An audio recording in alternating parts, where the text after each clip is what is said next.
सखर में एडवोकेट सईद अहमद कुरैशी चयो आहे त पेट्रोल मसनूआती क़ीमतुनि में इज़ाफ़े सबबि ज़िंदगी जो कारवार सख़्त मुतासिर थियो आहे। अहिड़ो इज़हार हुन पंहिंजी ऑफिस में मीडिया सां ॻाल्हाईंदे कयो।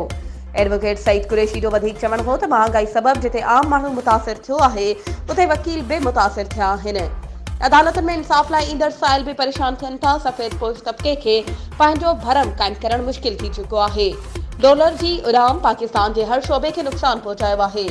इंतज़ामिया जी गैर संजीदगी ऐं लापरवाही सबबि मुनाफ़िक़ खोड़ मनपसंद अघनि ते सब्जियूं, फ्रूट, गोश्त, मच्छी, खाजरो तेल समेत ॿियो सामान विकिरो कनि था, जंहिं सबबि हथरादू महांगाई कई वई आहे।